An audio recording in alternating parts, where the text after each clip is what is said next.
Okay, so I'm going to resume. As Blake would say, thank you for still being here. Okay, so just to do a small summary of where we were at. My purpose this afternoon is to describe ResNets in the large-scale limits when everything goes to infinity.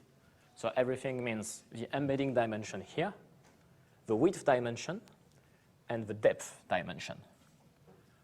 With a small caveat, once again, in my whole presentation, this is something I was asked a question about, so I insist on this. The embedding dimension, the input dimension is fixed, and the output dimension is fixed, meaning that in all computations, you first have to take the data, you embed it in a higher dimensional space with dimension d, then you perform computations with width m and depth l, and at the end, you unembed everything to go into the output dimension. But both these dimensions are fixed, and the only three that goes to infinity are the L, the M, and the D. Okay, so for now, I am still on the middle part of this, which is the part L equal 2. So let's say it's a two-layer network, meaning that if I want to respect this asymptotics with L equal 2, I have to send first M to infinity and then D to infinity. So this morning I already presented what happens in such two-layer neural network as M goes to infinity. And in the end, we obtain the neural mean equation that is here. So you embed the data. Then the only thing that matters as M goes to infinity is the law of the parameters, the joint law of the parameters U and V. And this law can be obtained by looking at this joint stochastic evolution that allows for recovering the evolution of the joint law of the parameters along the training time k. And this was the quantitative convergence results that allows to quantify the difference in between the output as M goes to infinity and the true output of the finite size neural network. And we had a quantitative rate of convergence with respect to both D and M parameters. So for this limit, for this convergence toward these dynamics to hold, we need M to be sent to infinity first and afterwards D. And in the end, any scalings such that D is smaller than M will still work. So this was the M goes to infinity part. And now I'm going to present the most challenging, technically challenging part, which is sending D to infinity within these dynamics. Okay, so let me recall that there were many scaling to be chosen for this system. And these scaling were chosen according to some criteria that I had detailed. So now I just take the result of this detail, which is the limit dynamics is this one for the diff coordinate of the output layer of the neural network, so H, just before an embedding, had this expression, the expectation being a conditional expectation given the embedding and unembedding matrix, meaning that in this expectation, I am just averaging over the joint law of U and V. But W in and W out, which has the embedding and unembedding matrix, which are also random, are fixed in this expectation. This is a conditional expectation. So the scaling heuristics that I discussed in the first part of my talk told us that you can decompose the weights in this way. So you have a first part, which is the initialization of a weight. And this initialization has order of magnitude square root of D. Vd here being fixed as the unit Gaussian variables with variance sigma v. But sigma v is of order 1 here. So I have just made the dependence on the dimension explicit by taking some normalized Gaussian variable and just putting a square root of D factor in front of it. And then you have the evolution part, the update part that I had introduced here, which stays of order 1 during the evolution of the equation. So you have a true difference in between the initialization scale, square root of D, and the update scale, which stays of order 1 as everything goes to infinity. I recall this notation, which was the normalized scalar product that I had defined here. So it's just a usual scalar product, and I divide by D to make things scale well as D goes to infinity. So that when I decompose these updates here, I have something that has a central limit shape, 1 over square root of D, a sum of D variables, and a second term that has the shape of a law of large numbers term. because I have a sum of d term that I divide by d. So I can guess intuitively what will be the limit of this. This should be the expectation over one realization of one of these variables, taking at random. For the first one, I may have a good guess also on what will be the limit. Why? Because if you look at this expression of H, you can see that indeed H is correlated to the embedding and unembedding matrix, since this is a conditional expectation given these matrices. But H is independent of the random variables U and V, since only the law of U and V is used to write this. This means that the U and H here are independent from one another. In particular, since U is a centered random variables, I have the sum of D independent centered random variables. So this is indeed the right setting for doing a central limit theorem. And I can expect this to converge towards a Gaussian process. But still, there is a main issue here. The main issue is that even though I can understand what happens within the preactivation this way, because of this decomposition, which is in the end rather explicit, I have exactly the same decomposition for the V parameter, coming from the previous scaling analysis that I showed this morning. Indeed, for U, I have exactly the same thing. I have square root of D times U plus delta U, meaning that the order of magnitude of U is square root of D, if you look at it straightforwardly. But this is a problem. This is a problem because here you have this term of order square root of D. The activation is controlled, but still you have square root of D under a quantity which is order 1. So if you just look at it and you try to brute force the limit, this won't work. This won't work because the scaling is diverging for this, and in front you have something of order 1. So square root of D times order 1, it should explode. The reason why it won't explode is because of the averaging, the conditional expectation that arises just here. This is the thing that saves the dynamics. However, we have to be able to quantify what happens here, because on this term we can directly intuit what it will be. It will be just the expectation of one of the terms taking at random. But here, this will be way more complicated, because you cannot just say this goes to the limit, because the limit is diverging. So you have to understand how this expectation can be computed. Is it clear? So the situation that would be ideal would be, imagine that this rho is independent from V, let's say at the initial time. Since at the initial time this thing is centered, if both quantities are independent from one another, then the expectation would be 0. However, this is not the case. This is not the case because of the training. Because at initial time, indeed, this quantity will be independent from one another. But as soon as you are doing training, the U is going to be correlated to V from the training. So let me show back the training equation. You can see that U is used in the update evolution of V, and similarly, U is used in the update evolution of V also. So both variables are correlated by trainings, so that there is something complicated going on here. Within this row, you have this first term. This first term is independent from V. It is independent from V because U is independent from V at initialization, and the H here is a deterministic random variable. However, the second one is going to be correlated, and this is the hard part of it. How can you track this correlation along the dynamics so that you can make sense of this expectation even though it should explode? It should explode because rho is of order 1 and V is of order square root of D. This is the problematic. And the way we solve it is the method that Blake showed yesterday in his tutorial, which is the cavity method.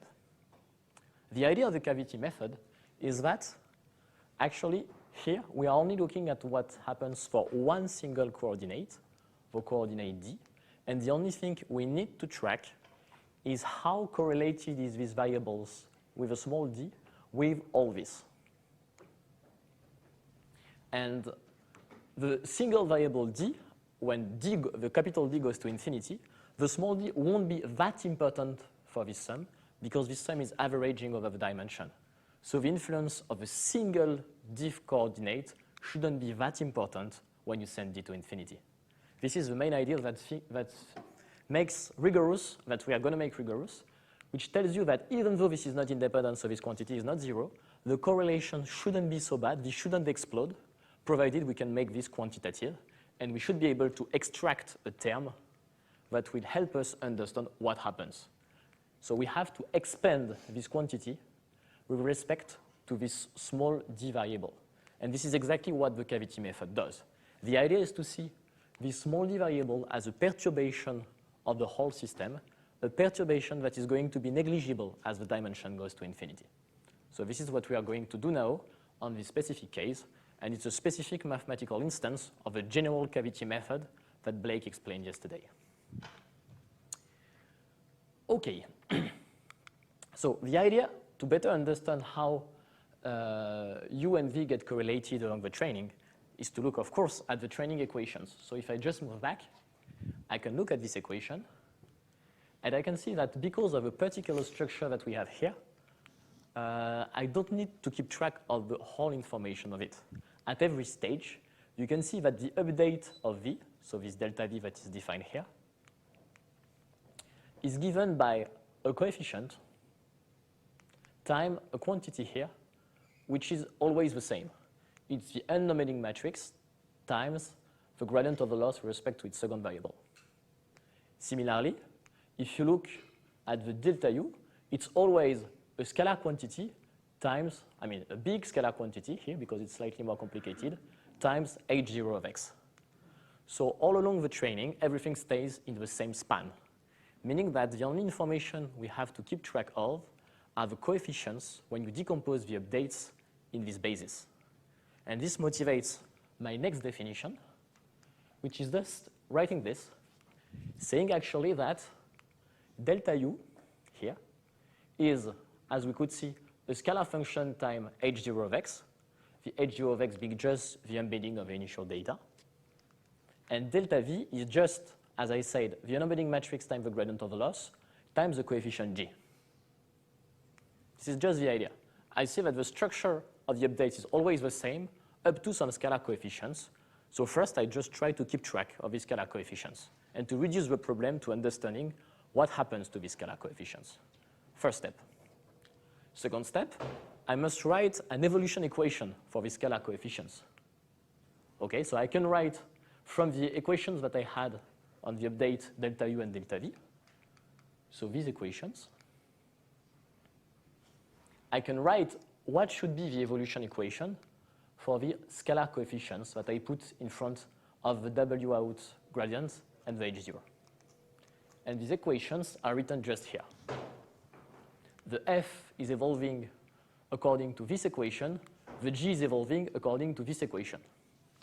Let me better explain what this equation means. The first thing is that I realize that in the updates, in the equation of the updates, the only quantity that do matters are these central limit type quantities.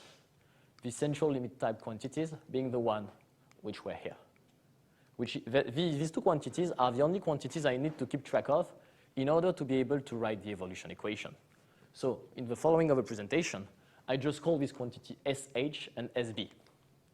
But from now on, I'm going to use the bold notation. So I'm just going to write what is the bold notation, so that if you forget it, you can find it back. The bold notation, I write it like this, let's say, for bold, is just the accumulation of the S variable from the current time, from the initial time 0 to the actual training time. So the bold notation here is just meaning that I consider the whole array of the value of this sum from the initial time to the terminal time. So this is a k-dimensional quantity because I have k iterations until the current k iteration. And if I have access to these quantities from time 0 to time capital K, then I have all the needed information for being able to reconstruct the weights at the current time. This is the only information I need to reconstruct everything. This is why I'm going to define this map F and G. So bold F means that I'm taking into account the whole time of it, the k iterations in time of it, as functions of arguments that take value in R to the k. So here, for the interest of place, I didn't write fk plus n, k plus 1 of something. I just underlined the evaluation. But the arguments that is underlined here is this one. So my map f is a function of all the iterations of this central limit type sums over time. For this one, sh, the second one, sb, and also these parameters that do enter the dynamics. Using this, I can rewrite my updates as function of this quantity over time and these parameters.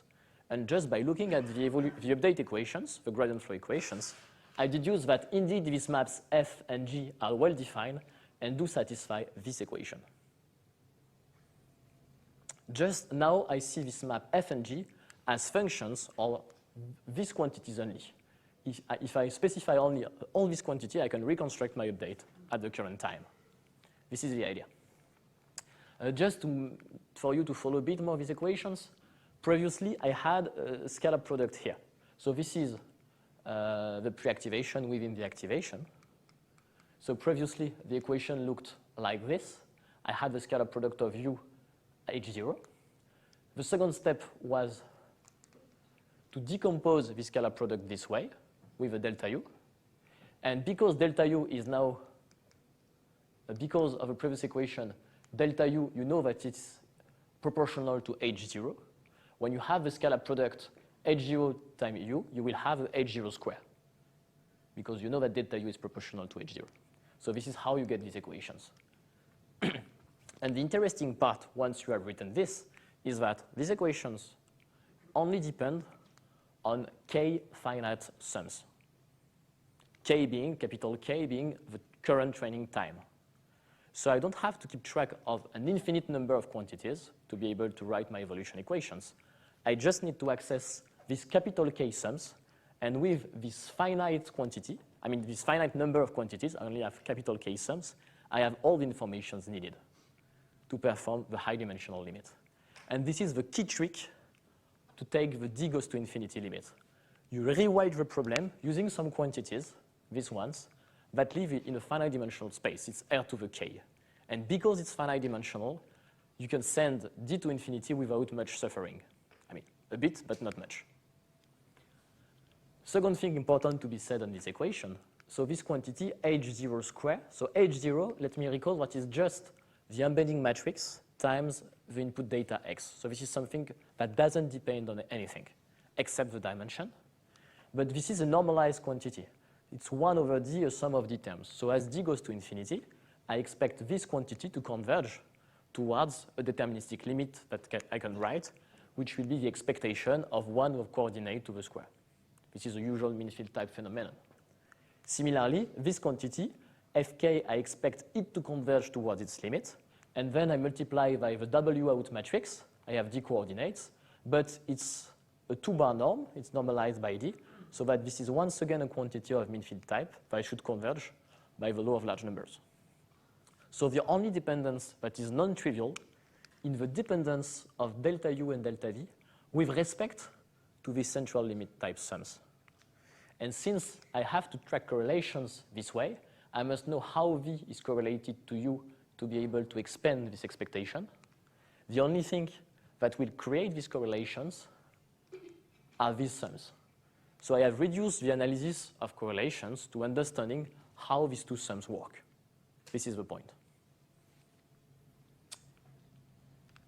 And one last comment before moving to the next slide, which is the fact to be able to write all the dynamics of delta u and delta v in terms of these sums, I need to have access to the whole history of these sums, and not only to the present value. Because previously I was writing a closed form equation on u and v, which was an equation that was only depending on the previous states. But from now on, I want to write an equation on the map f and g, so I need some external data because I don't have access to u and v, only to f and g. And this is why, from now on, I need to consider the whole past of the central limit type sums and not only the current value. Even though the updates are only using the current value. But still, because this is some external data, this is no more an equation that is only relying on the present. This depends on the whole field of external information. And now that I have these useful maps, that in the future I will call skeleton maps. Why skeleton? Because it encapsulates all the skeleton of the trainings. All the skeleton of the trainings boils down to the central limit type sum that allow me to recover all the correlations. I can compute the terrible expectation, which was this one. The expectation of rho of this scalar product times v, even though v is diverging with order of magnitude square root of d. So here's the computation. So I'm sorry, I need to introduce a new notation. So I had two sums, if you remember well. The SH sum, which was just the average of initialization of u times h, and the second sum. And for the sake of conciseness, the W out time gradient of L, I'm going to call it B, with an obvious allusion to backward path that I did not introduce for now. But this is why this quantity is called B. So from now on, it will be 1 over square root, the initialization of V times B. This is symmetric in U and V, and H and B. And now I want to compute this expectation, which is rho of a normalized scalar product, which is going to make appear this sum, the sum S depends of H and B, and this quantity. So first step, my parameters U and V, as previously, I decompose them as square root of the initializations plus updates. This is exactly what is done here, where I have written that I have the central limit type sum. So if you remember this expansion, I had central limit type sum plus law of large number of terms, and the delta U, I'm going to say that it's the skeleton map times H. So this quantity, this scalar product, you exactly recover it here when I write that I have SHK, which is the central limit type sum at time k, plus the dot product. And for the VD part, I did not change anything for now. This is just the initialization of V times square root of D. And now here we definitely see the problem. We have a square root of D that remains here, that should make everything explode. But still, the trick is that VD is the correlation of VD with the activation is very small. And we have access exactly to this correlation because the only way VD is correlated to the activation is through the SB term. Because VD here is entering the SB term. As you can see that the SB term, I shouldn't have called this index with the same name as this one. I apologize. So imagine this one is a D prime. But the idea is that in the central limit type sum that appears here, VD only appears once with a prefactor 1 over square root of D. And this prefactor 1 over square root of D, when you do a Taylor expansion with respect to this coefficient, because this coefficient becomes negligible as D goes to infinity, it is going to exactly compensate the square root of D factor that is just here. So now, because SB is just a function, SB is just 1 over square root of d VD plus some other term that is independent from VD, I just do the Taylor expansion with respect to square root of d VD. I get this first term, where S bar B is the SB term where I have removed this term that only depends on VD. So now the S bar B term is independent from square root of d VD, so that when I take expectation, this cancels because VD was centered. So if I take something independent times something centered, expectation cancels. So using this expansion, I can just get rid of this first term. And then the next term that comes in the expansion is just I have to expand F with respect to SB and SB with respect to this small term that I subtracted. This is how it works. This is why here I have a gradient of F that appears that's going to hit this VD that was here. But the good point of this expansion is that by doing so, the 1 over square root of D that pops out when you do the Taylor expansion of SB with respect to VD is just cancelled by this one which was here. So that the exploding factor, the problem of exploding factor has been solved. Both factors simplify each other, and in the end, I have this term that remains, plus an extra correction, which is the remainder in the Taylor expansion. There are some maths to be done here, but you can quite easily prove that this remainder in this case is controlled, so that when D goes to infinity, the first term has cancelled, this one goes to 0, and the only thing that remains is this one. So if you want to take the limit in the dynamics now, you have just to argue that all these sums, SH, capital meaning that, bold SH, Bold meaning that you have stacked together all the past iteration of SH, same for SB, converge towards something, and similarly that this coordinate converge to something. But this is a normalized product, so this is a law of large numbers that will make it converge. So in the end, this SH and SB sum converge by the central limit theorem. This converge by the law of large numbers. And if you want a quantitative rate of convergence for this, you just have to make the law of large number quantitative, which is quite easy because you know that the rate of convergence is 1 over square root of d. It's the central limit theorem. And then you have to make the central limit theorem quantitative. This is the Berry-Essen band, which is also 1 over square root of d. So in the end, the quantitative central limit theorem that you can prove here tells you that the expectation of these sums, still conditionally on the embedding and unbending matrix, the only random variables that you do average are VD and UD here, is going to be its limit plus a remainder, its limit being some Gaussian processes whose correlation structure is imposed by the correlation structure of the initial sum that we were considering. So this whole cavity method trick, this is a cavity method because we had one particle, VD, and we said that the whole structure is just seeing VD as a perturbative quantity. So we removed it and we add it by linearizing the dynamics. This is why it's exactly a cavity method in the sense of what Blake explained yesterday. This cavity method just took care of this interaction by replacing in the limit this SH and SB by Gaussian terms. Contrary to Blake yesterday, these terms are no more random in the limit because we are averaging over them. We are taking an expectation. But still, this Gaussian process are needed to describe what happened in the limit, even though we average over it so that the final result stays deterministic. There is no new source of randomness, but there are still some Gaussian process that emerge at the level of computing the distribution behind. And another very important fact here is that the description is now path dependent. I had to introduce some dependence on the whole history until the current time, hence this bold notation, which means that I'm considering the iterates of S from the initial time to now, because when I do my expansion here, VD is correlated with the whole history of these sums, so I have to develop what happens to my particles with respect to the whole history of these sums. This is why, even though the initial dynamics was Markov, in the sense it was only depending on its past, the scaling limits make something path-dependent appears, because I have to develop the interaction with respect to its entire past. Why do I need this?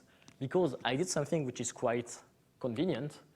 I could reparameterize my whole dynamics using a finite number of quantities, but the price for doing so, for just encapsulating all the information I needed in the central limit type sums, was considering the whole history of them. Otherwise, I don't have sufficiently many information in order to do the expansion. And this is how this path dependency arises here. So this is a heuristic, but this heuristic can be made rigorous. There are several steps. One of them is just computing the higher derivative of the map F with respect to its arguments to show that this expansion is valid one with quantitative bounds, so that this holds rigorously. And similarly, you can prove a quantitative version of a central limit theorem in this case that allows you to get this rate of convergence. So in the end, you get the rate of convergence for the high D limit, which is the following one. As D goes to infinity, the output F of a ResNet, of a 2LP in the high dimensional limit, sorry, I'm still anticipating, is converging towards some output F bar. All the coordinates of the neural min OD, so the neural min OD is what I had already obtained after sending M to infinity. The D coordinate of the neural min OD become independent from one another, and if you take one coordinate at random, it converges towards our coordinate HK. These quantities, which are averaged over the coordinates, do converge by a law of large number type phenomenon, similarly for these quantities. And you can describe what is the typical behavior or one coordinate of your D vector as D goes to infinity. One typical coordinate is given by this equation, which is just stacking together the two pieces of this equation, one piece which is related to square root of dvd, the one for which we did the expansion, and the second one, which just converges directly. So this is how this dynamic emerged here. HK, so the second layer of the typical coordinate of the second layer of the dynamics as d goes to infinity, is now this term, the conditional expectation of this term given the embedding and non-embedding matrix. So this is exactly the term that we expanded using the cavity method, plus the second term, which is reminiscent of what we had previously. So compared to what Blake showed previously, there is one response term, which depends on the history, and one Gaussian term. But in this very specific setting, the Gaussian term is average, because we only need expectation. But still, there is this Gaussian structure that emerges. And these ZH and ZB are just Gaussian process whose correlation structure is self-consistent in the sense that it is imposed by the dynamics of H itself, exactly as the equations that Blake showed. So the quantitative result, as I said, the convergence rate is square root of d, because the square root of d, this time, it's not the rate of convergence of a central limit of the law of large numbers. It's the one of the central limit theorem. It's the Berry-Essen band that gives this 1 over square root of d. So the rate of convergence is here. A natural way of measuring this convergence is to consider the 2-bar norm in between the d-dimensional vector after m goes to infinity, plus, as previously, I do a coupling argument. I consider d independent copies on the limit dynamics coupled to the same initialization as the true neural network, and I measure it in another 1 norm, so 2-bar norm, and with high probability for any delta, I get that this is smaller than 1 over square root of d. So this is exactly the same result that I proved previously for m going to infinity, but adapted to the d goes to infinity case, with a small complexity in between both. In the sense that now, to send d to infinity, you have to account for the whole past of the dynamics.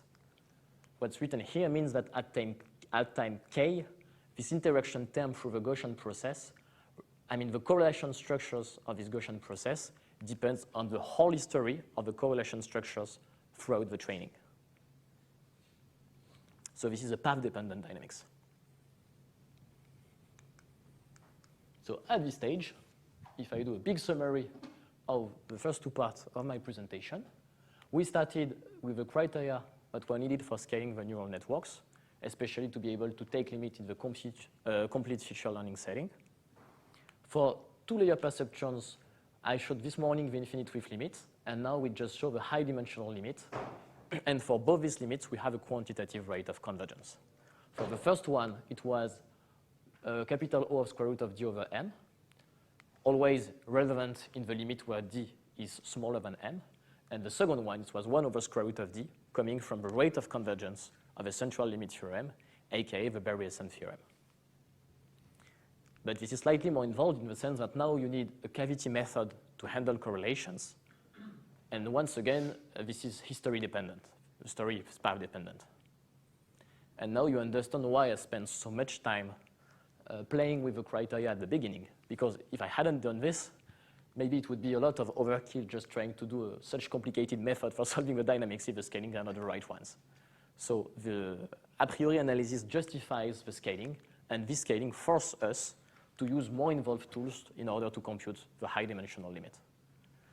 So if I put everything together, I have a global convergence rate. It's not 1 over L, it's 1 over square root of d. So this one is nonsense, sorry for that. The rate of convergence is just the sum of these 2 ones. And once again, if I want to describe the limits using my equation, I need d to be smaller than m.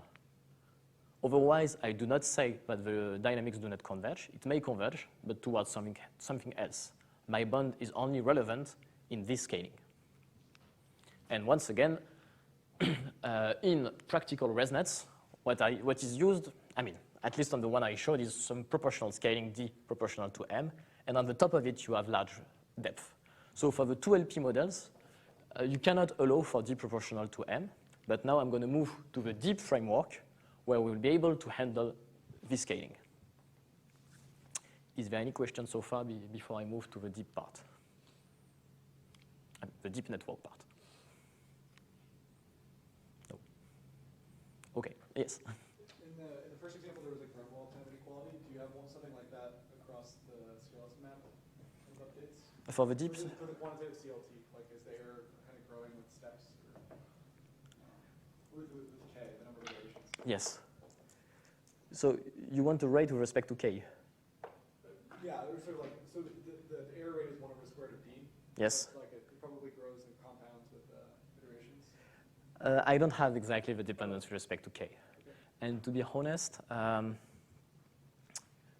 by doing the analysis exactly the way I did here, I cannot expect a good dependence with respect to K because I never use the fact that the loss is decreasing along the dynamics. Right. If you want a good bond with respect to K, you must use the gradient flow structure. And since I fixed the training time K, I never really used the gradient flow structure. I just saw it as a system of equation, and I send parameters to infinity. And if you do things in a kind of agnostic way, you get the e to the exponential. And yes, exactly. So the bond would be very bad with respect to K, especially because the scheme that I chose for the gradient descent is explicit, so I cannot hope for anything good. So if you want good dependence with respect to K, I would say that for now it's still open question. This is not something I master. So just to be sure, the final time of the talk is? So we'll end at like 2:55 and take questions. 2:50, okay. So of course I will not show all the slides of this presentation. Still I'm going to go in a bit into details into the part on deep ResNets. So what happens when now I add the depth of a ResNet to the whole scheme. And then at some point, I will just shut down this presentation and move to the research talk when I present the proper results, when everything goes to infinity simultaneously. So I'm still going to detail a bit how the scaling works for deep ResNets, and then I will move to the joint limit. So let's go for the deep ResNets. ResNets in the large depth limit. Okay, so now the equations are rather similar, but I have a ResNet structure, meaning that I have residual connection at each time. So now I consider capital L layers throughout my neural networks. And at each layer L, I keep most of information of the previous layer directly, and I just add a small perturbation, I mean small, it will depend on the scaling, given by this expression, which is the type of block that I had previously. Once again, I have parameters. These parameters, I call them Z at this level of generality. So I consider the general phi here. So an example of such phi would be, as previously, 2-layer perception blocks if I do this choice of scaling. But at this stage, I just write it more generally, so that in particular, it includes other choice of architectures, like, for instance, multi-head transformers. OK, so the parameter theta is the collection of all these weights. And I'm going to perform exactly the same analysis that I showed for 2LP, but in the deep setting. So as previously, I introduce a test set, a training set, with some labels Y, some X data points. And then I consider a loss for all this that I average over the number of data. But as previously, the number of data won't be that important in the sense that it will be fixed, and I will quickly take n equal 1 for simplicity. The question is always the same: what happens when I send everything to infinity? But now there's a small difference with respect to previously. I have an infinite depth here. I mean, L is going to infinity. And the first spoiler that you all know is that you can see this as an Euler discretization of an ordinary differential equation. So the question is which ordinary differential equation is going to arise from this, and how I can make it interplay with all the ingredients that I have shown till now. But first, always the same question. I have to choose my scalings. So now the training is slightly different because since I have a deep structure, I'm going to need the backward pass that I never used till now. I mean, I used it, but implicitly. So the backward pass is just defined this way by this expression. As I guess most of you know, the idea is just that when you differentiate the loss with respect to one parameter, you prefer directly differentiating the loss with respect to the current layer, and then you differentiate the current layer with respect to the parameter, which is quite explicit if you just look at the equation for the elf layer. So you get this expression with a backward pass here. And then, because when you think of it, the backward pass is just the Jacobian matrix of the discretized ODE, you can write a recursion for this you can multiply the equation satisfied by the matrix by the loss at the terminal time, the gradient of the loss at the terminal time, and you get the usual equation for the backward pass that describes the training. So contrary to previously on the simple 2LP structure, when it was quite easy just to read what was the evolution of the updates, now we do the same thing, we do a gradient descent, but to compute the gradient, we use the backward pass this way, leading to this equation for the updates of the weights. This is the only thing that changes. And yeah, so I'm going to look at what happens to these updates when I send both parameters to infinity. And now, to be able to know at which depth I am in the neural network, I'm going to introduce a new index S, which is in between 0 and 1, which just corresponds to the normalized position in the neural net. So if I am at the hidden layer L, I will just write S for L over capital L, so that everything is well parameterized.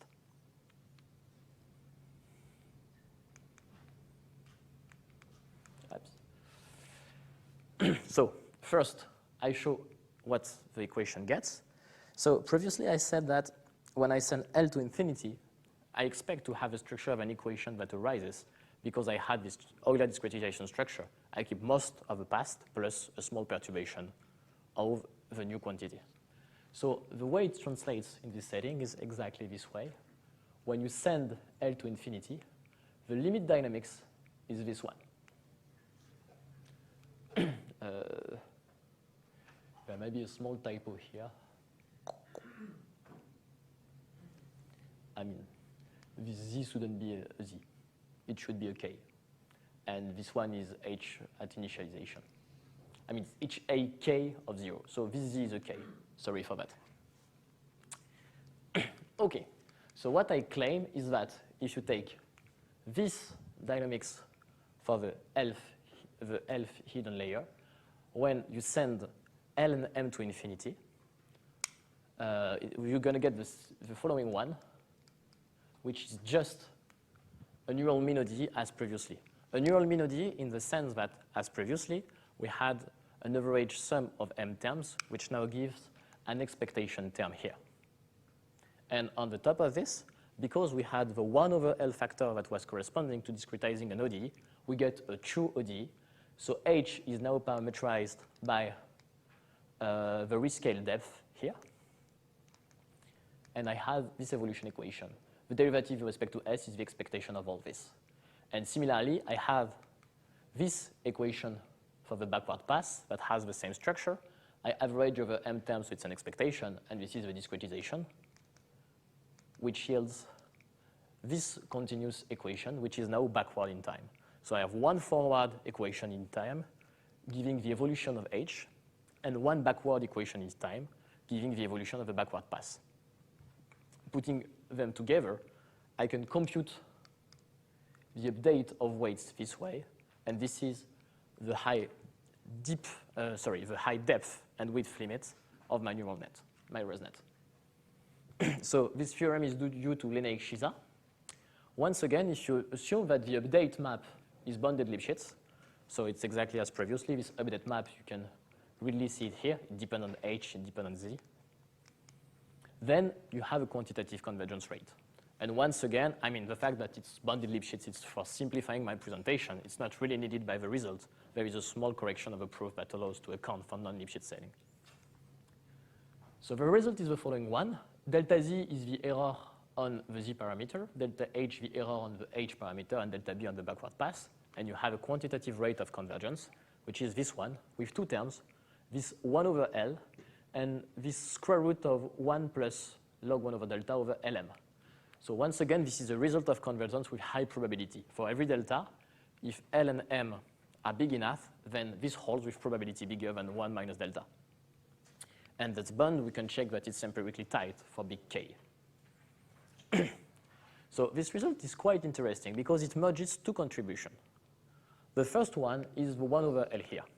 If you look at the usual theory for discretization of ODEs, you know that the rate of convergence with time step 1 over L was expected to be this one. So this 1 over L term was expected from the ODE structure. The second term comes from the fact that we have averaged over the width m, and I mean, there was a sum of m term that was averaged over m that yield to this expectation. So this square root of m term is just the Monte Carlo error. You have a law of large numbers with respect to m, so the rate of convergence is 1 over square root of m. And still, you have an extra L factor here that comes from doing a careful analysis of the error. So once again, the difficulty here was to track the dependence with respect to L of this second term. The square root of m part was expected, not the L part. And the insight that is given by this L part is very important, because it means that if you fix the width m of a neural net and you send L to infinity, then the limit that you get is exactly the same as if you were first sending m to infinity and then L to infinity. So doing very wide and very deep is exactly the same thing as doing fixed width and very deep, in the sense that you can trade width against depth. So this is the key insight of this result, which is not that intuitive at first glance, but this tells you that actually the depth is sufficient to reach the limit that is described here. Okay. Maybe I should give a glimpse at the proof. Bon, I know it's the afternoon, everyone's tired and it's getting maybe a bit technical, so maybe I am not going to detail every detail of the proof, just to give a global idea of how it works. The key result behind this proof is an approximation lemma. Roughly, the structure that we have is the following one. We have an evolution ODE, a neural mean ODE of this type. So it's expectation over some random parameter z of an ODE that depends on itself and a function f. And if you look from very far at the structure of a neural net, the way this is approximated in the true neural networks is by doing an inexact Euler-Monte Carlo method, in the sense that this is the Monte Carlo method with 1 over L discretization and 1 over m for discretizing the expectation. But it is inexact in the sense that since we are not using the right z parameter here, we are using the learned weight, the function f is not exactly the good one. This is a slightly different one. This is why I call it an inexact Monte Carlo method. And the key idea of the proof is being able to know how far the solution of this evolution equation is from this one, where you have a notation that appears here, which is S index L. S index L is just L renormalized by capital L. So it's the index of the layer we are looking at. So the setting is the following one. If I know that the z hat has samples of a distribution which is not the right one, but which are close enough to samples of the right distribution being the one of the parameter here, and that the map f here is close to the capital F map, then in the end, with high probability, I can prove that the solution of this is close to the solution of this. This is just the result which is hidden behind this. So the mathematical content is this one. For any delta with high probability, once again I have this. So an initial error, an error on the map F that is here. Epsilon here is the error that was made on the chosen samples for discretizations. The 1 over L is the discretization of the ODE part, and the square root of m is just the Monte Carlo error. When you stack everything together, this is how you get it. And this lemma, if you apply it first to the choice phi being the function that was here, and then to this, then you can successively get quantitative convergence for the forward pass and for the backward pass. And because you do all this inductively, you also get convergence for the updates weights z. So this is how it works, just to give you a rough scheme of the stochastic approximation lemma, as it is named in Lenaik's paper, that allows from this to derive all the convergence rates for the forward pass and then the backward pass. And once again, this has a nice feature that we aim throughout all this work, which is keeping quantitative rate of convergence. So the proof is somehow similar to the one that I showed previously for the 12pk, so I just sketch it once again. This is not that important. Is that if you take the error delta is this quantity in between the two dynamics you want to approximate and the approximated one. Then you can try to close a Grunwald type argument, exactly as previously, a discrete Grunwald argument.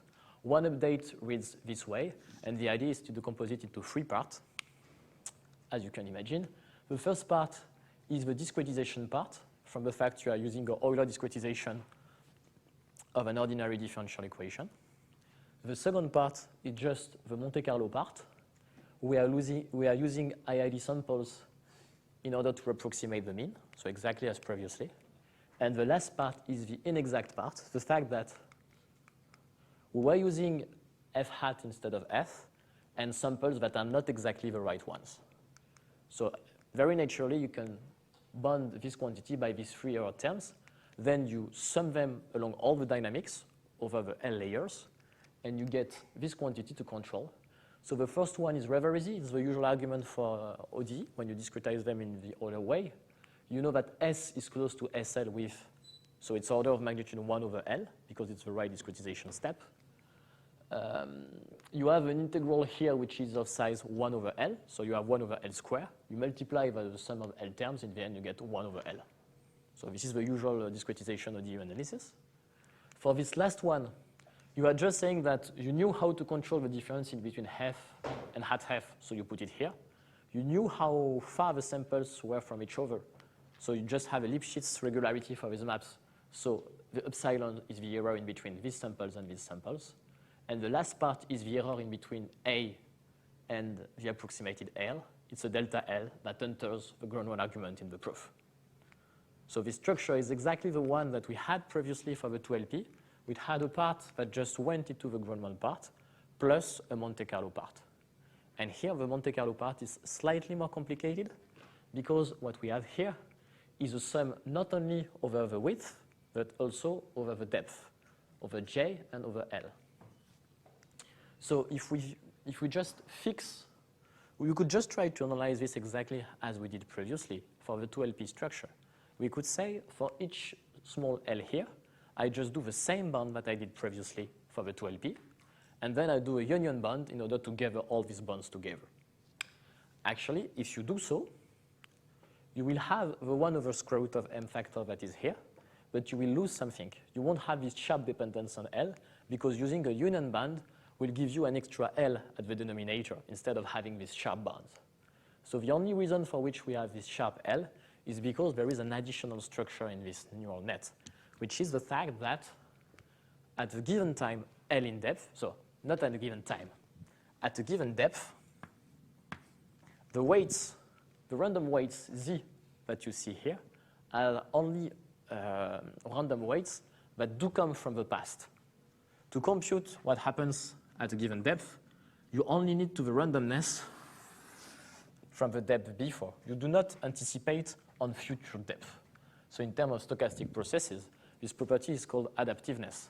And this gives to these updates a martingale structure with respect to the depth. This is why instead of just doing a union bond, you have a sharper control that arises here, which is a martingale argument. It's called the Azuma-Hövding inequality, or martingale-Hövding inequality, if you heard of it. It's some concentration argument. But it's just to say that this rate of convergence is not something brutal. It's something that really relies on the fact that you have adaptedness of a network with respect to the depth, in the sense that you are progressive with respect to the depth. You don't anticipate on the future depth at the time you do a computation. And this is the structure you have to leverage in order to get this sharp bond of 1 over Lm.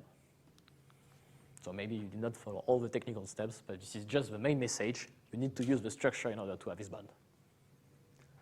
Okay. End of this part. We're getting to the joint scaling slowly. So, to put it in a nutshell, we just looked at the first example of deep architecture. We had a neural mean ODE instead of just a two-layer structure with a mean equation. A stochastic approximation lemma, which is a generic lemma that can be used for obtaining quantitative rate of convergence, both for the forward pass and the backward pass. We have a discretization error, which is the one that was to be expected, the Monte Carlo error that allows to trade width against depth. And this is the key message of this part. If you have a fixed width and you send the depth to infinity, it's exactly the same as sending the width to infinity first and the depth afterwards. And the reason why it's hold is because of a martingale structure, because of the fact that at a given time you only use the past with respect, I shouldn't say past because past is related to time and time is training time, but you only use the depth, I mean, at given depth, you only use what was coming before in depth. You do not anticipate on the future depth. Okay. And now we can add the last player of this game, which is the dimension D. The idea now is to be able to do exactly the same reasoning, sending L, M, and D to infinity in this scaling. So I have to add the dimension D to my ResNet architecture.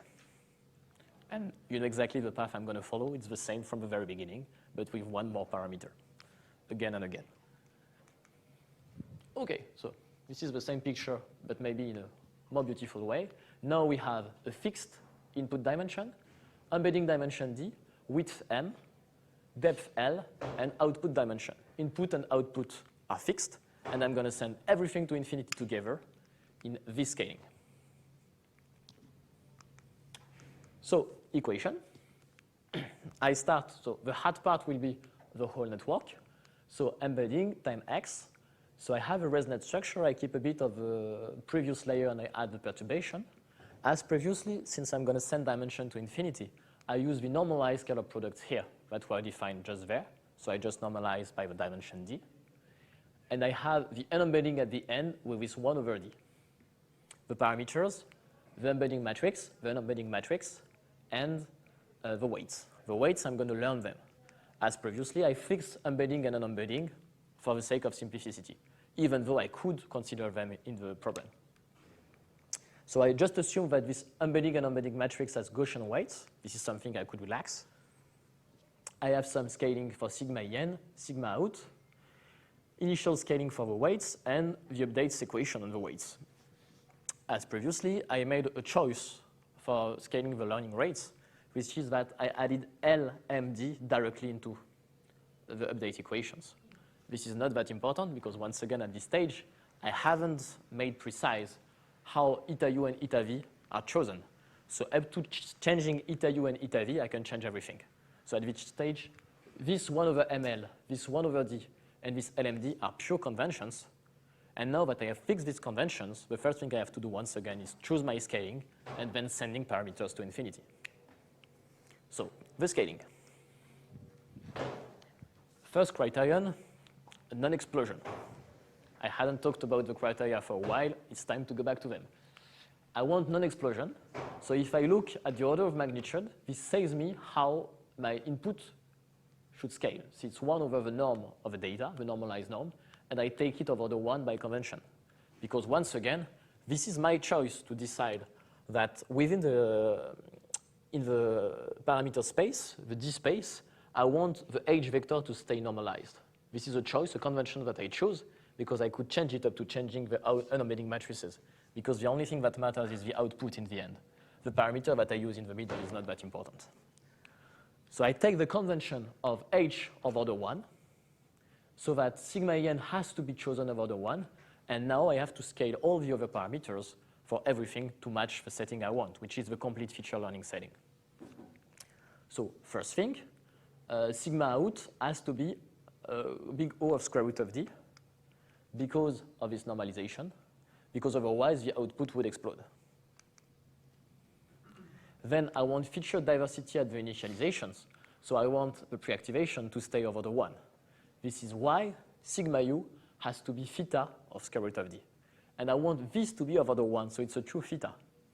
And now you know why this is an important choice, because this choice of sigma u equals theta of square root of D, later when I will do the high dimensional limits, this will be the parameter that is responsible for the fact that my initialization is very big and my updates are order 1. So this choice is crucial, and this choice is the feature learning diversity at initialization. Then I have to do some computations about signal propagation over time.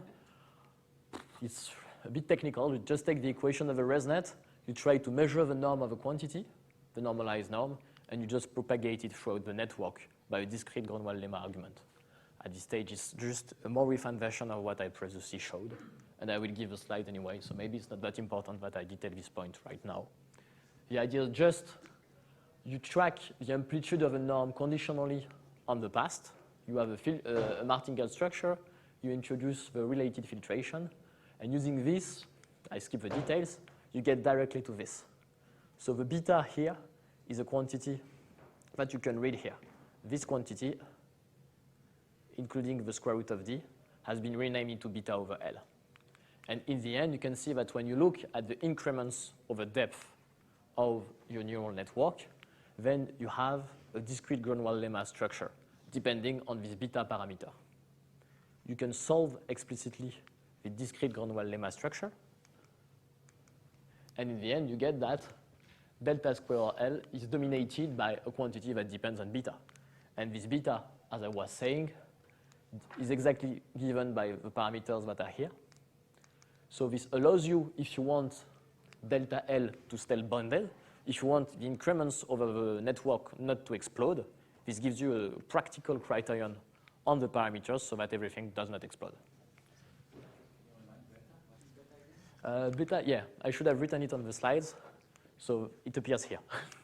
So it's, you have a h square here, from here to here, and all the other parameters give you the beta. So I shouldn't have written this way, but this is here.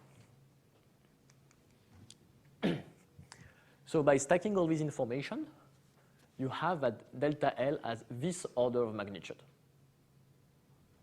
It's theta of sigma v square divided by Lm. So this gives you the scaling criterion for sigma v, which is square root of Lm. So I'm sure you did not follow all the computations. Right now, I didn't either, but this is exactly the same way that I used this morning for the overscaling. So just trust me on the result. At this stage, I can use the same kind of heuristic criteria that I had previously. I want balanced loss decay, and I want feature learning, always a very important point. So feature learning tells me that if I want feature learning at initialization, sigma out has to be over the 1, which is something that wasn't settled till now, because I just said that sigma out has to be a capital O of square root of d to avoid explosion. But now I'm saying more than this. If I look to the evolution equation for the preactivations, if I want feature learning at initialization, I need this quantity to be over the 1. And then if I want compute feature learning, so the maximum local update, I in the end get the definitive scaling for all the parameters, which is, there are a few computations in the meanwhile, sorry. I wanted to skip too quickly. But these computations are the same as this morning. So you just differentiate the preactivation. You have one term of order magnitude eta v, 1 over 10. Just because of the backward pass is more complicated. So I skip to the conclusion. The conclusion is this one. Applying all the criteria, you get that the evolution of the preactivation is given by this order of magnitude. So once again, you have a trade-off in between how big is sigma v with respect to the dimension, which is exactly the situation that we had in the 2LP previously. The main difference between now that we have to take into account the depth and not only the width. And this is the phase diagram that arises in the end by merging all these criteria together. So this is the important conclusion. So because now we have L, M, and D, we have 2 axes on the phase diagram, contrary to previously where we only had 1 axis. Here I just wrote sigma v, which is the equivalent of a parameter that I had previously in the 12p case. Just now, instead of renormalizing only by m, I renormalize by the product L times m. Because you could see in the previous case, just in the previous part, that the quantity that was important for the scaling was 1 over Lm, and not only L, and not only m, sorry. There was 1 over L and 1 over Lm. This is why it's natural to rescale by 1 over Lm, and you also have the readout scale that matters now, so the dimension of the unembedding matrix. Because this dimension is really important now because we are using a backward pass. And the unembedding scaling is going to determine how big is the backward pass. And since the backward pass is used in the updates, if you want maximum local updates, if you want complete feature learning regime, you need to have a backward pass of a right order of magnitude.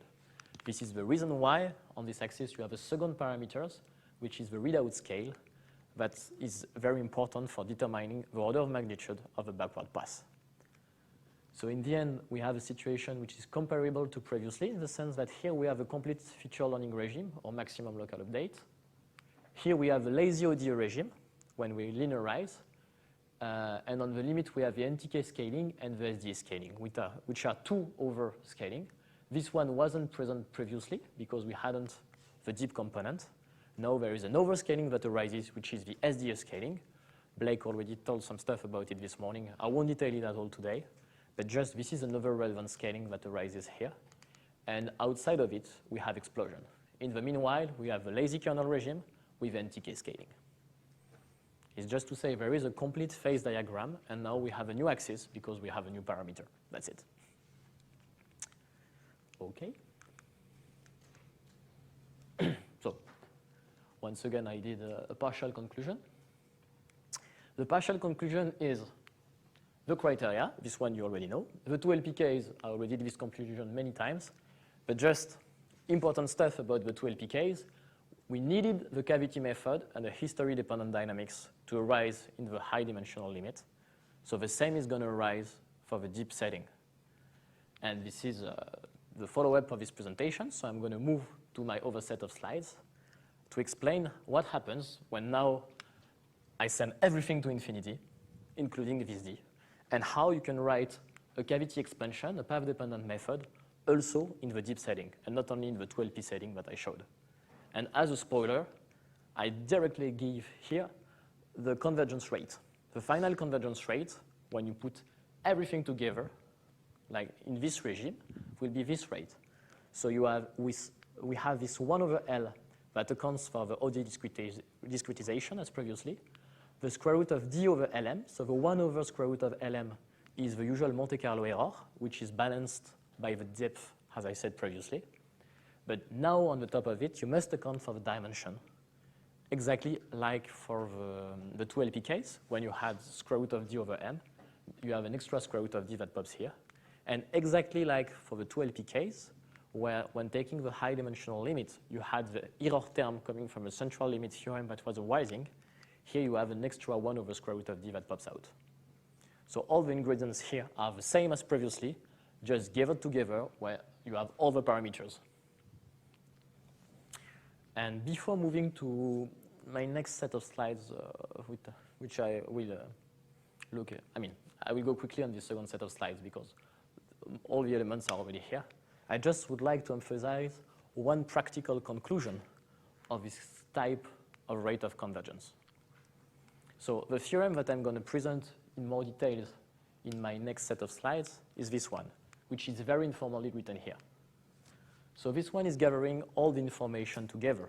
I start here from H hat, which is just the finite neural network when everything is finite. And what I have in the end is d copies of coordinate of the limit process after sending everything to infinity. So if you take the whole finite and the whole global, you have a quantitative convergence rate of this type. And then you can play with it and ask the question, if I have a convergence rate and I want to optimize the different scalings, how can I do? And a way of answering this question is to consider, imagine you have a given budget of parameters, which is this P, what is P? P equals LMD. So L is the depth, M the width, D the dimension. The total number of parameters of a neural network is just the product, LMD. If this is the budget that I have for computations, I can ask the question, what is the best shape to give to my neural networks for this given budget of parameters? Since I have a quantitative rate of convergence, if I believe to the heuristics that in the high dimensional limit a neural network is approximating a well-behaved limit object, the best way of doing so in the choice of parameters is just to optimize the rate at which you converge, meaning that the idea will be to minimize the rate of convergence under the constraint of fixed budget. You fix the budget. How do you make this minimal? By optimizing over L, M, and D. Actually, this is a constraint minimization problem that you can solve using standard methods, and you get some shape for the neural nets. So this was the last point I wanted to say in this presentation. The true benefits of computing explicit rate of convergence is that it gives you access to shape. Given the budget, what's the best shape you can give for this kind of criterion, approximation criterion, You just can compute the optimal shape of a neural network, optimal in this sense, by minimizing the rate of convergence under your budget constraint. And I move to my other set of slides. Oops.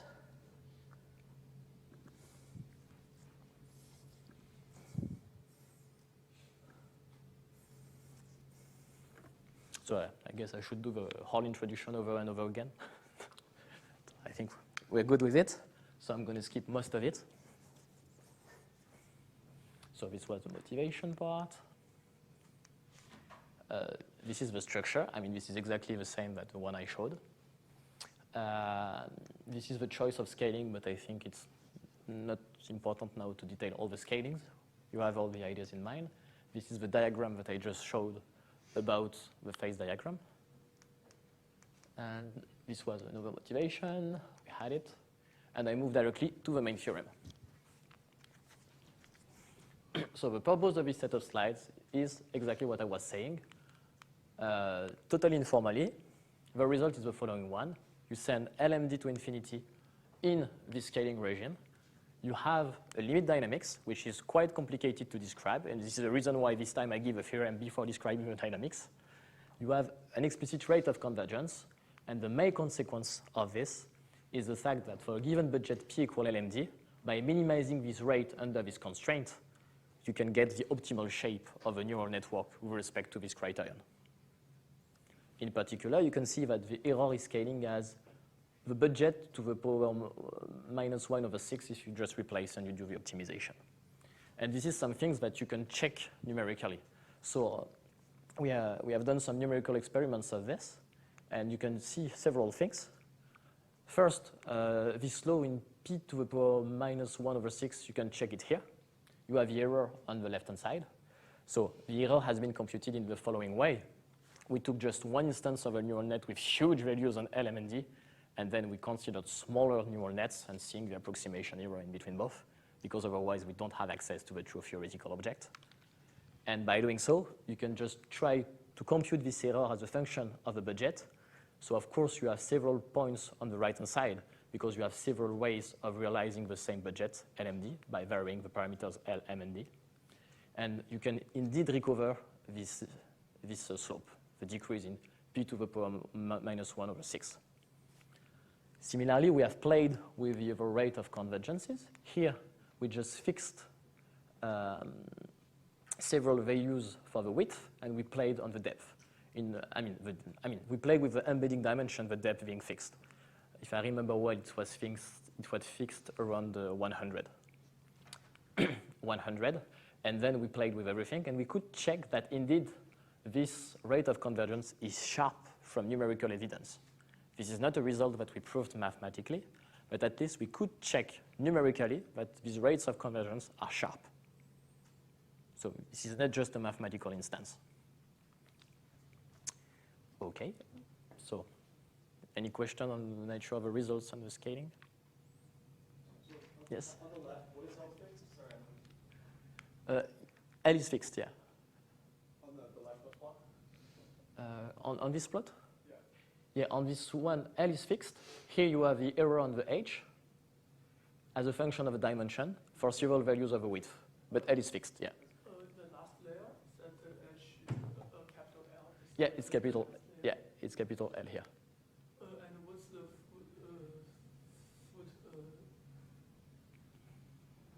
So it's the error on the H in RMS norm. This one. So what's below H? Below H, sorry. The y-axis is RMS error on H, and I think. Yeah, K. Yeah, it's index K. Yeah, sorry, it's very small. I apologize for this. The K is the training time, and K equals 15 on these figures. Okay.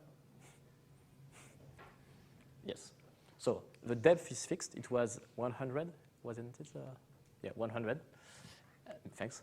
And it was a function of dn of the error on the H coefficient in RMS norm being the norm related to this scalar product normalized by the dimension.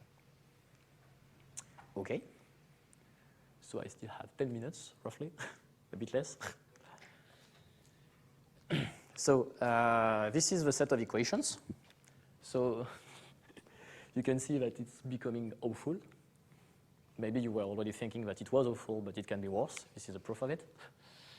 Because now we have to take into account everything at the same time. We have embedding time x, we have the ResNet evolutions, the normalized scalar product. So the 2 bar is now a d bar, sorry. The 2 bar is now a d bar, sorry for its notations. The backward pass, the embedding, the training.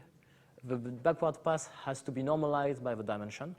So once again, this is a convention because I can always change the scaling of the backward pass up to putting this d into the learning rates. Because the only way the backward pass is used is through the learning rates. So it's just a convention that I keep a backward pass over the 1. And yes, and something that it did not say in my previous slide is that actually all the results hold for initialization that are sub-Gaussians. You don't need things to be really Gaussians. So you have some kind of universality with respect to the parameters, which is to be expected here because in the end we have never used Gaussian conditioning. It was only CLT arguments and law of large numbers arguments. So the picture is the same as previously. Then first we send ln m to infinity to get a quantitative rate of convergence with respect to d, and then we send d to infinity. So the first part of the result, I've already showed it on my previous set of slides, which is d being fixed, you send ln m to infinity with a quantitative rate of convergence, this rate of convergence being square root of d over ln. So this is the result I already showed, the result of Lena Ishida. And this one is written for clipped gradient descent. It's always the same idea that you need your phi function to be Lipschitz continuous and bounded, but there is a small extension of it if you are not Lipschitz. So it's just for making the result simpler, that I put this clipped gradient descent. So this is the same part as previously, and in the 5 minutes that remains, I'm just going to show from there what is the equivalent of the previous. Sorry? You have 10 minutes. 10 minutes, yes. So in the last 10 minutes, I'm going to explain what is the analog of a previous procedure that I showed, which is the cavity method in this setting to take the high D limit, and not only the ln m limit. So I start from this, ln m being sent to infinity, and now I want to send d to infinity in this system. So as previously, I have a normalized scalar product, so the equivalent of this one here, and I have the same initialization scaling as previously, that have been determined using the criteria. So the non-explosion, the feature learning, the loss decay balanced, and the complete feature learning setting. So first, a bit of numerical illustration to understand what is going to happen. If you look at one coordinate of the h vector, so the h vector being this one, in dimension d, if you run simulations of what happens, you can see that, indeed, you converge to a limit behavior. So this is exactly what's going to happen. Exactly as previously, as d goes to infinity, the coordinates of the h vector are going to get independent from one another. It's a mean field type results. Or we're going to get a closed form equation of a typical coordinate of the h vector. And once again, we can play with the error and see that it is quantitative. An important thing here, once again, is the fact that you can allow yourself to have a width which is only 1, something which is not wide at all, provided that you send depth to infinity. This is, once again, the magic trade-off that appears. And even in this setting with d, ln m, this fact is still true. Provided that d is smaller than lm, you can trade some width against the depth, because the only quantity that matters is the product lm in this regime.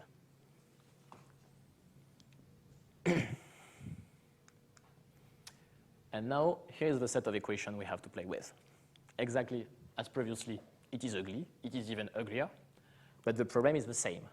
When we initialize, we have UK, oh, good choice of words, UK, which is initializations plus updates. The updates, you can obtain them readily here, just by subtracting the initial data. And then the initialization has an order of magnitude square root of d. So I'm going to say that U0, U node, is square root of d times this UD, which are of the 1. And exactly as previously, I have the same situation, where this normalized scalar product is a first contribution, which is a central limit type sum, plus a second one, which is a law of large number type sums. And as previously, I have a problem that V here from its initialization, which is the same as this one, has magnitude square root of D. So now I have the product of a term of magnitude square root of D times something which has correlation with it, so that it is not cancelled by the expectation, and I have to track correlations to do an expansion of this. And the method I'm going to use is exactly the same as previously. It's a cavity type argument, where I first introduce the central limit type sums, these ones which were here, for the forward pass, H, and also for the backward pass, because things are totally symmetric. I mean, up to taking rho prime instead of rho.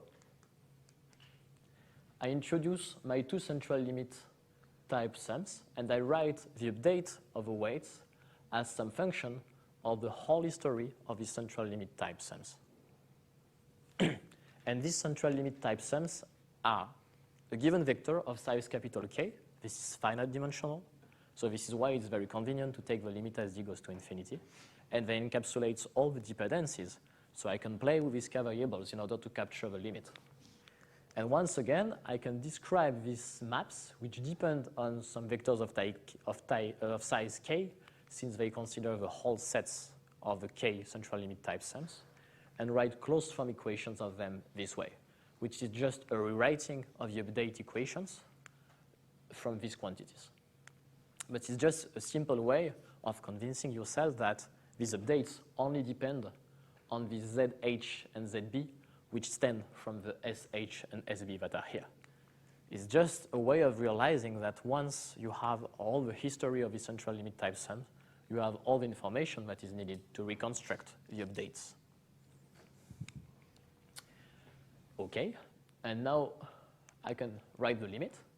So first results, something which is important here and slightly different from what I showed previously is the fact that written this way, I did not use a basis or a span. I directly parameterize the updates as d-dimensional vector f and g.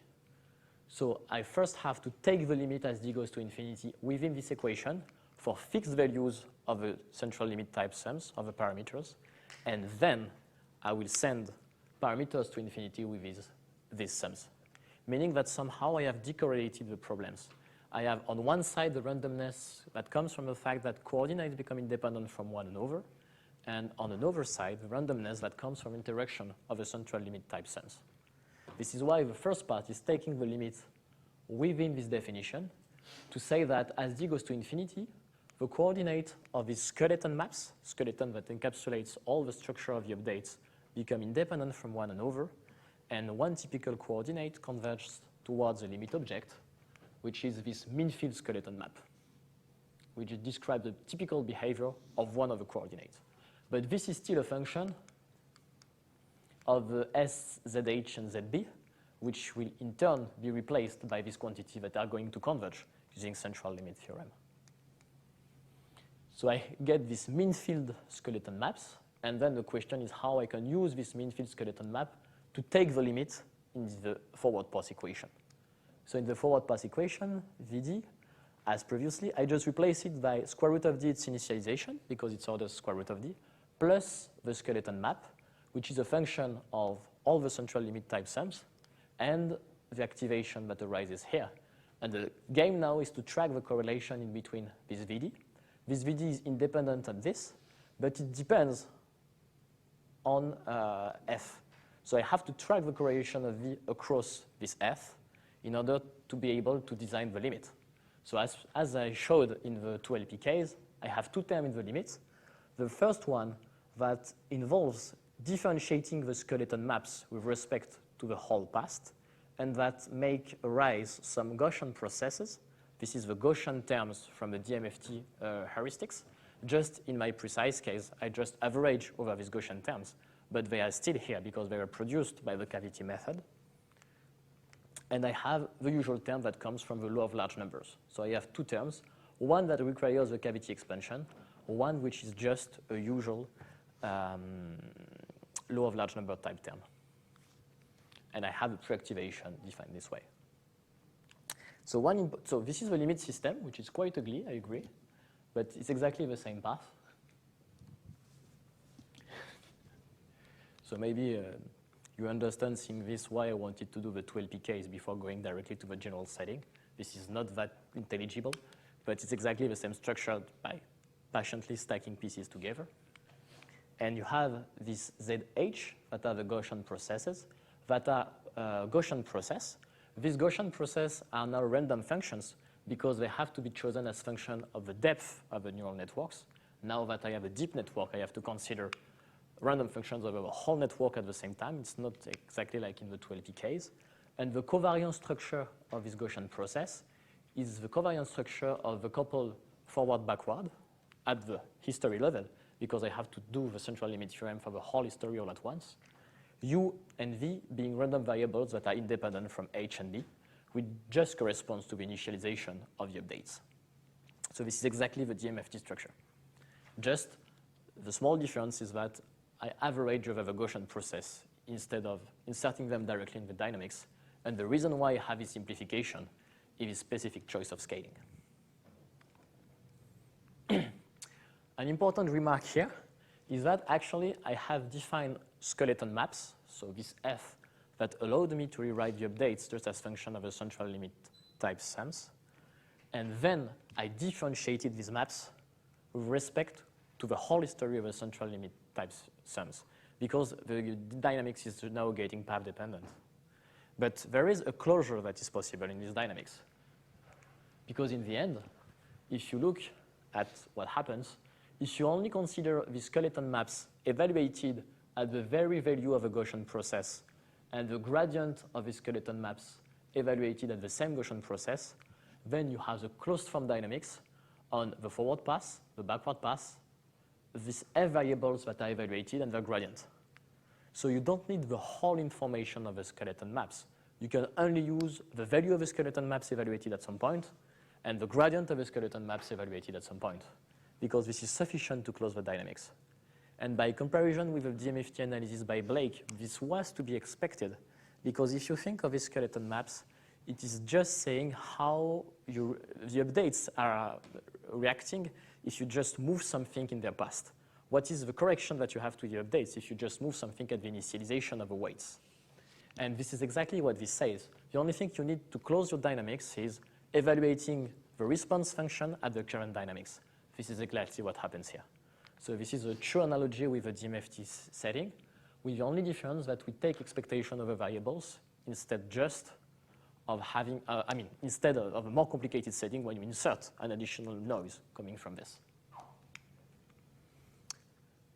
Okay, and so this is the final result that I already showed previously, but written in a slightly more rigorous way with a normalized scalar product. And the fact that we have a convergence with high probability. And the only difference with respect to previously is the fact that I cannot directly allow my delta to go to 0. And this is one of the last comments that I will do. So this still gives convergence in probability, but you cannot integrate the tail in general. You cannot have L2 convergence in general. Actually, you can have L2 convergence if you assume that the embedding and embedding matrices are almost surely bounded. Because if you have bounded inputs for the whole dynamics, then you can show that everything remains bounded over time. If it is not the case, since the dynamic is not Lipschitz, because I use 2 LP blocks, which are not Lipschitz continuous functions, there is a risk for explosion. And this is exactly what this restriction is saying. In general, this may explode, so if I don't have any extra guarantee that everything stays bounded, it should explode. And this is exactly the question that you asked previously about what happens in large K over time. Actually, we don't have a very good control with respect to the training time because we use an explicit scheme and we never leverage any bound that would come from the fact that we do a gradient descent. So we don't have a priori bound on the dynamics. This is why we have a bad dependence on the training time, and this is why we cannot guarantee a priori that the dynamics is bounded. I conclude, maybe? Okay, so just for the pleasure, I can show this slide. I don't detail it, but you know what it is. It's exactly the same expansion as previously, where just I differentiate the skeleton map with respect to the V variable, exactly the cavity method of previously. And I move to the conclusion, which is the phase diagram for ResNets, which is now complete in these settings. the result on the fact that we can interchange width and depth if we are in this scaling. Having fixed width is the same thing as having, if you fix the width and you take a very deep network, it's behaving exactly as if you had infinite width and then infinite depth. And we can even describe the limit equations with a rate which is numerically sharp. So it allows for computing optimal shapes for a given budget. But there are still some interesting questions that have to be tackled. Completing the phase diagram, for instance, what happens if I take this to be proportional to LM? It's a totally different game, as Blake was explaining this morning. Can I relate this to learning properties of the limit? For instance, how does it behave with respect to data, with respect to training time? This is something which for now are not tackled. And can I even tighten connection to practice? Because the idea was to look at scaling that are efficient in practice. Maybe this went a bit too much theoretical. Now the idea would be to go back and to see how this can be implemented in practice. So I thank you for your attention.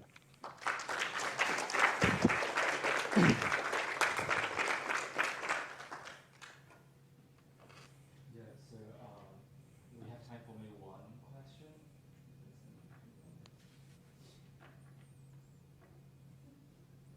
The skeleton map framework seems very general and powerful. Do you have any examples? It would be very interesting if you have any dynamical systems where you don't have closure at like the level of just the map and the gradient, but you actually need to keep all the higher order information. Do you know? You were saying there's an exact MFT closure on like the level of like the first order derivative. Yes. In this system, but I was wondering if there's some system where like you can only study it with the skeleton map. It's a good question. Actually,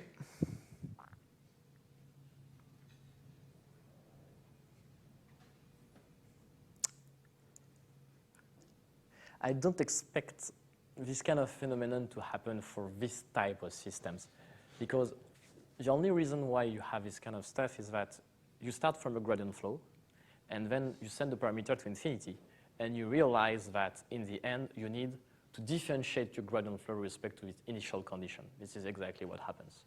So as soon as this is only this that you need, you can just keep track jointly of the gradient flow and the evolution of this gradient, because both are described by ODEs, and it's okay. The setting where this would fail is if instead you need the whole function, the whole dependence on the flow with respect to its initial condition. So you would need the whole PDE of this. So if you want to get such setting, you should consider this, but in a higher dimensional way, like a system of interacting particles where you really need to keep track of the derivative of the action with respect to its very low and not only its mean, which is the case here. So this would be a kind of mean field PDE on measures when you would need to keep track of everything. But for this kind of system, it's even higher dimensional, so it's not to be expected. And it's not to be expected because the MFT is closed in the end. But maybe this could be a way of looking at proportional scalings. But since it's still a very open question, I couldn't be very affirmative about this. We are off time for questions, but there's